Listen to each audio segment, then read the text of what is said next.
My guest at this time is a former WWC Puerto Rico heavyweight champion, as well as a WWE Intercontinental, United States, and Tag Team champion. He is Carlito. Carlito, thank you very much for taking the time to chat with me here today. Yeah, thanks for having me on. I appreciate it. Yeah, dude. Well, you are hella buzzy, man, and you have been for like at least a month and a half now, dude. Everything we run with you on the site is getting tons of attention, and obviously, you came back at the Rumble. I'll start by asking, did the Rumble appearance come about because you were advertised for this Raw Legends night? It didn't happen. People got upset. Is that when WWE picked up the phone and decided to reach out to you? No, it was kind of like that. It was originally I was supposed to go for Legends Night, and then it got canceled. And then it turned out they had a better idea. They said, why use you on Legends Night where you can bring you out for the Rumble? So it made more, to me it made more sense. I prefer that. That's so awesome. it was a great idea. Yeah, I think it was a great idea, dude. Got a great reaction, man. And so who was it that reached out to you about coming back to WWE? Was a couple of the boys have been talking backstage, like MVP, Shelton, Bobby, a couple of the Hurt Business guys had always been, throwing my name around in the back. So I think they're the ones who got the ball rolling. And then Carano ended up calling me and asked if I want to be in the Rumble. Dude, that's so cool to hear that MVP was a part of this, because your story reminds me a lot of his story, where he came back at the Rumble last year and wound up just kind of sticking around. And then, we got to see you the next night on Raw, of course, as well, Yeah, that was a good little night. And well, I guess good 2 days. So when was the last time you'd heard from WWE? Was this like out of the blue here that this came about? I mean, 10 years since, I guess you popped up in 2014 for your dad's Hall of Fame ceremony, but 10 years away from the promotion, man. Yeah, about 10 years. I hadn't been in the ring, like over 10 years. I hadn't been in a WWE ring. So, but it was weird, man. It was a lot of stuff was new, but at the same time, a lot of stuff was the same. At the first 20 minutes, it felt something new. And then after that, it's kind of like, it's kind of like back in the day, which is surprising. So many years gone by, you'd think it wouldn't feel so familiar, but for some reason it did. Because, a lot of the backstage people are still there, which is crazy because they were there before me too. So it was good to see a lot of them. So there was a lot of familiar faces that I didn't expect to see. Yeah, and on that, I just didn't. I mean, you say a lot of it felt the same, but did anything feel different? I mean, did the locker room feel different? Did the culture feel different? Was there anything that felt different to you this time around? Yeah, of course. The culture, the backstage area, just the way the business is run in the back, it was different. But like I said, it was a lot of different things at the same time. A lot of stuff was very, very much the same.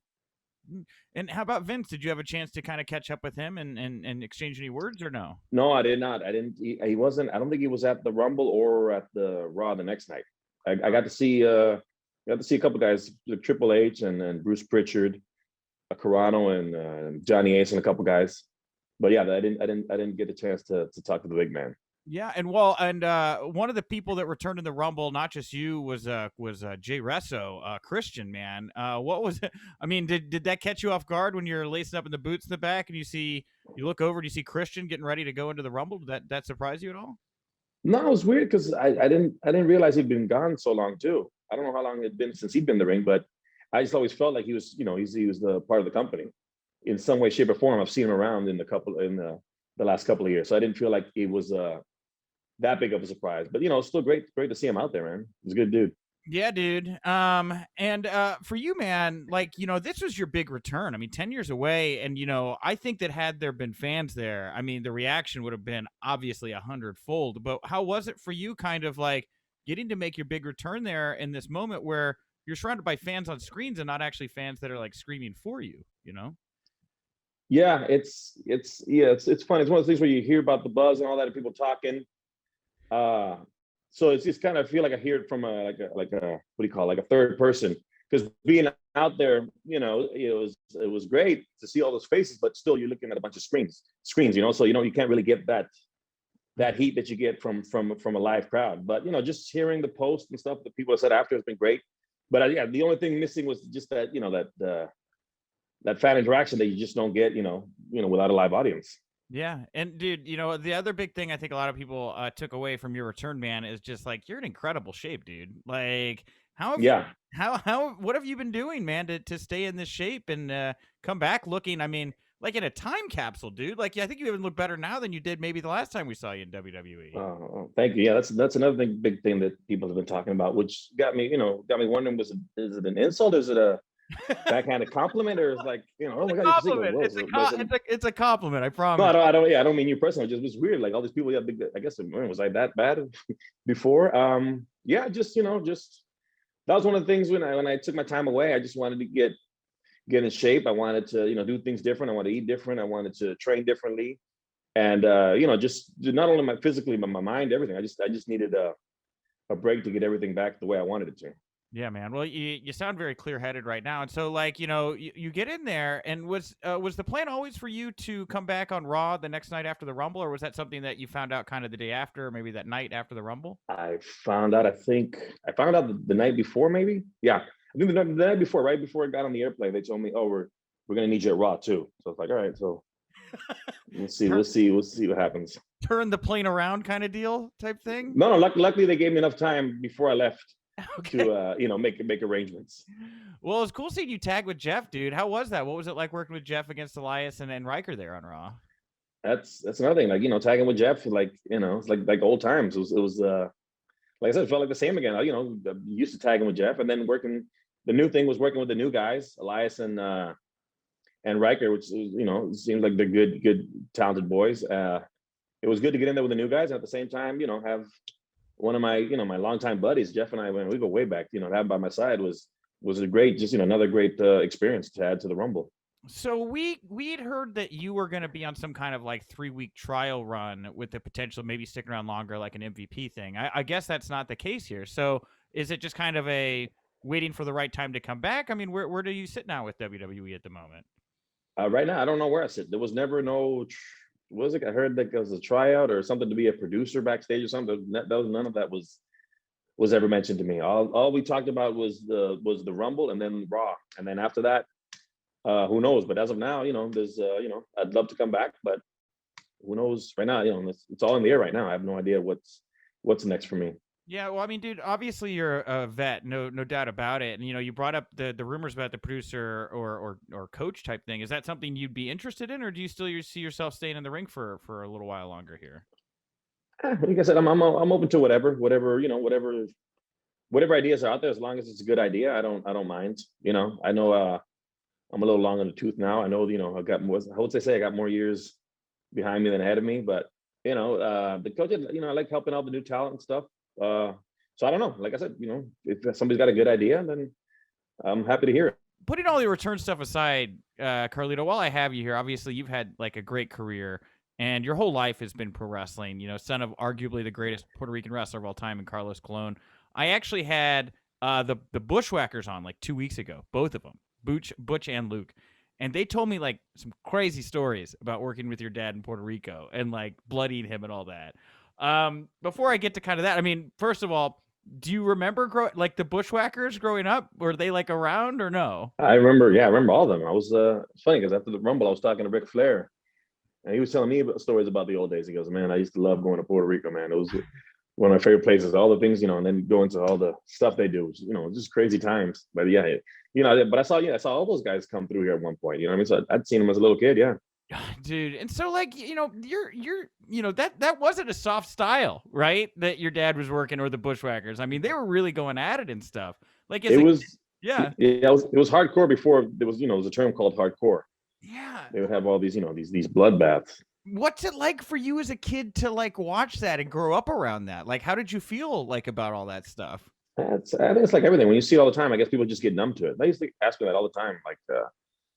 He goes, "Oh, what do you feel about your dad getting beat up?" Or whatever. I don't know. He'd get beat up, and the next day he'd go to work, and fine. So you just, just used to it. Okay. It's like just used to see my dad get beat up every weekend, so it was nothing new.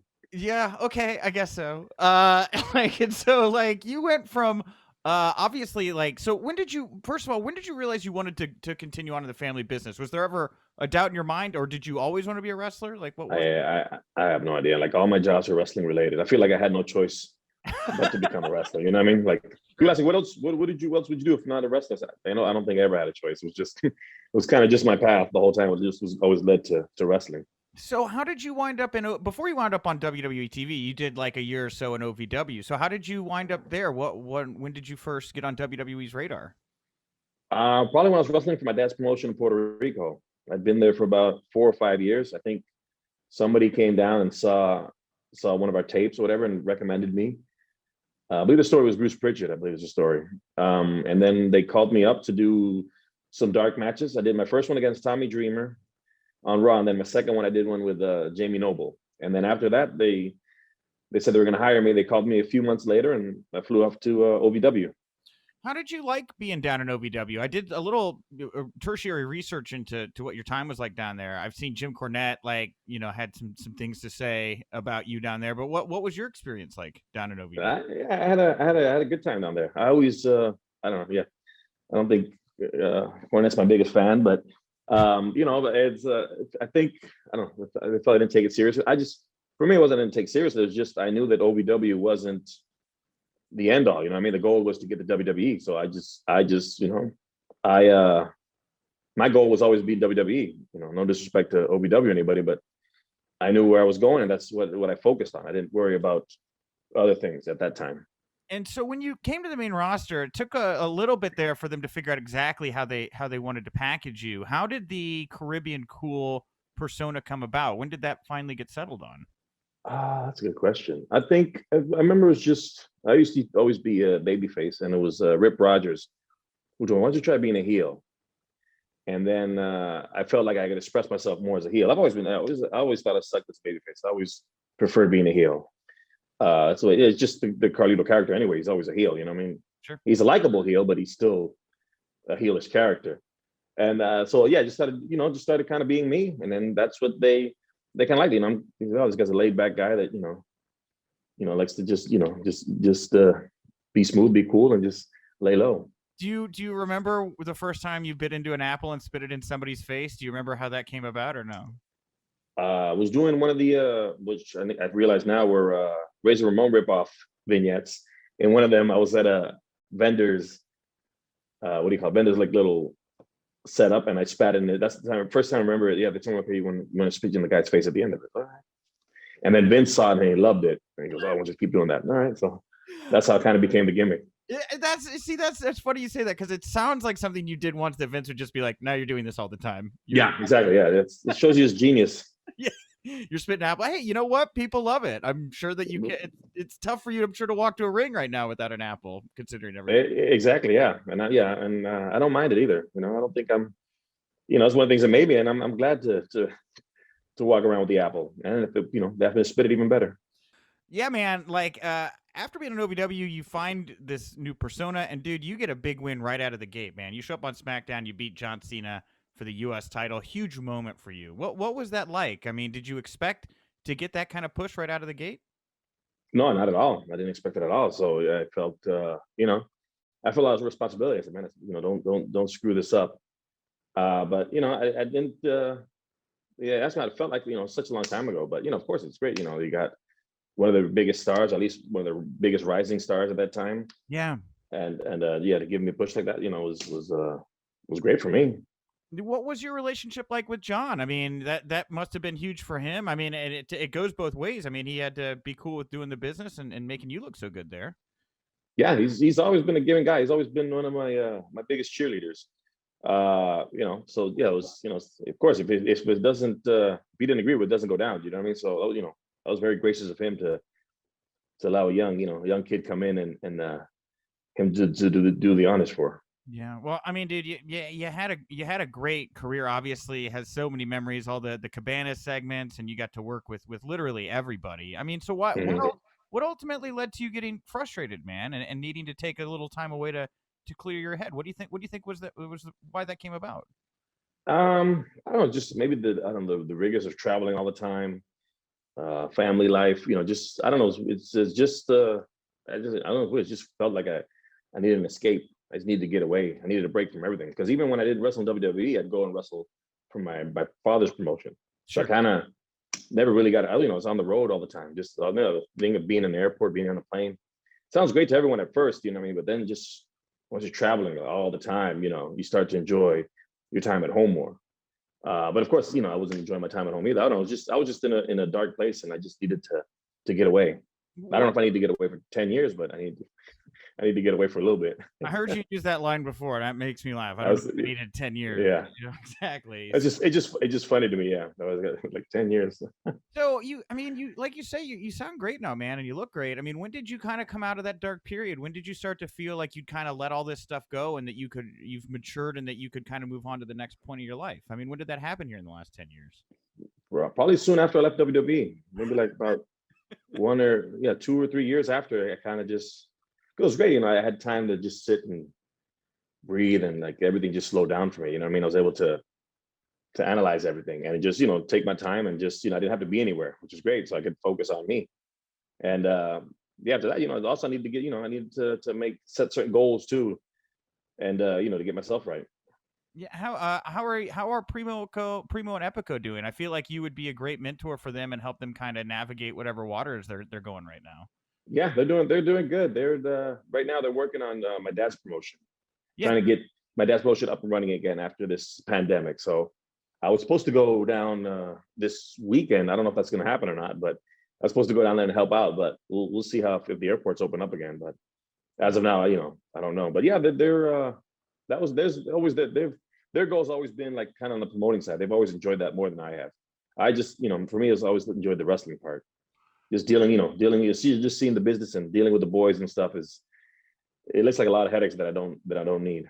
Yeah, I mean, dude, that's got to be hard for the family business right now, man, to deal with this pandemic and everything. I mean, how are you all? How is your dad and everybody doing with this right now? Yeah, they're doing good. My dad and my mom just got their first vaccine shot, so that's good. And then right now we're just doing a series of taped shows. Same thing everywhere else. No audience, just taping weeks and weeks worth of shows, and hopefully at some point, they can bring fans back into the arenas. Do you still see WWC as like a conduit to WWE? I don't know if there's like a formal relationship there anymore or not. I don't know what the status is. I don't know if there is right now, but there definitely could be. I see Puerto Rico's always been a great place for young kids to come in and learn. It's a different style, and you learn how to work an audience, and it's great because you get to work. You get to work big crowds way before you're in WWE. So so when you see those big crowds, you're already used to them.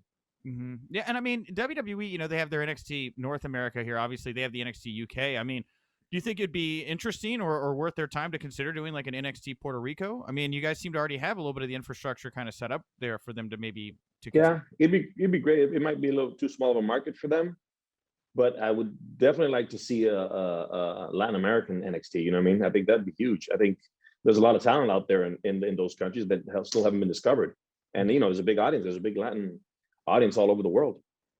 Yeah, absolutely, man. And I mean, you see guys like Finn Balor that have gone down to NXT and totally reinvented themselves and found a way. I could see you being a big elephant for that circus, man, if they were to do something like that, Yeah, like I said, man, I'm open to whatever good ideas are out there.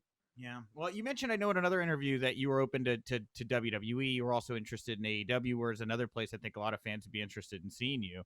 Has that sparked any interest? I mean, have there any talks about you possibly coming in over there? No one from AEW has reached out to me. People from Impact have reached out. People from NWA have reached out. Yeah, but AEW has never reached out to me. Oh man, NWA would be interesting as well. Go work for Corgan. Like I said, there's a lot of interesting places to go right now. So we'll see what the future holds. Well, you're not just a guy who obviously has done a lot of wrestling and grown up in wrestling. You did some acting here not too long ago. Unfortunately, the Glow series got canceled, I think, way too soon. But you were starting to really take on a character there, a big Kurt Jackson. What was it like for you to get into that realm and get to work on a wrestling TV show like that? The Glow thing was a great experience. I'd never done acting before, so my first acting experience to be with a great crew and a great cast like that. And just to do something new, after being, a wrestler for over so many years, probably over 20 at this point. It's just great to feel like a rookie again and do something new, and something for me that was totally out there I think I'd ever be doing. But, after that, I've done a couple more things, and it's something that also like sparks my interest. Yeah, dude. I was watching, I don't know, have you watched the debut episode of Young Rock? Did you catch it this week or no? I did not. No, I did. I wanted to. I didn't realize what day it was. Oh, well, it's Tuesdays. Dude, I watched that show, man, and I watched that show and I was like, this is a great show. It's a great series, but man, this is not the only kind of family story. I think it'd be really cool to see kind of like a Cologne's version of that. I don't know if that's anything you guys have ever worked on, or if there's any kind of projects in the work right now, kind of looking back at the family and the history of everything. But there's a great story to be told there, man. You know, you might right. I might have to get people to work on that. That's a good thought. I never thought about that. But it is, you know, especially if it's like the old timers come and tell their stories of their time here. I don't know how much we could put on TV, but whatever we can, it'd be interesting. Yeah, I don't know. I mean, especially after that Bushwhackers conversation, man, I was like, God damn. I was like, God damn, Yeah. pal, I want to see what was going on back in the day, man. That seems crazy. So, Carlito, I want to thank you so much for the time, man. I'm sorry to hear that you are dealing with horrible weather conditions down in Texas right now, but we're all very happy to see you back in the world of pro wrestling, and I'm sure we're going to be seeing more of you. I don't know, like final thoughts here. I mean, what goals do you have? Do you have goals left in pro wrestling? I mean, is there anything that you want to accomplish still? In pro wrestling, I'll probably just help out I guess the you know the Latino wrestlers, and just you know, just give them more exposure, and you know, just show our culture a little more, because I think, you know, there's a huge Latino fan base, and I think, you know, I don't know why promotions hadn't brought me in years ago to be, you know, the voice, because a lot of these guys, you know, players don't speak the language, they can't, so you know, it's hard to communicate to get yourself over when you can't speak the language. So I don't know why anybody's never thought of me to be their voice, but you know, it's out there. That's my ideas mainly, is to do that at least. Well, I don't know if you've ever talked to MLW, man, but I look at what Savio Vega's doing over there right now, and I mean, they're definitely trying to make plays. I don't know if they can afford you. I don't know if that's the issue or not, but like, you know. Well, that's something. Yeah, I don't think they can afford me. That's the problem. Like, there's other promotions. Yeah, they just, you know, poor thing. They just can't afford me. But what are you gonna do? Sure. Yeah, no, I agree with you, man. Well, anyway, Carlito, where can people go to find you, follow you, support you, all those great things right now? Well, my Twitter and my Instagram is at Lito Cologne 279. What else do I have? Then there's like 8 different Facebooks, but I don't run any of them, so I don't know who's in charge of those. Okay. So those are my only 2 things that I am consistently on, is Twitter and Instagram.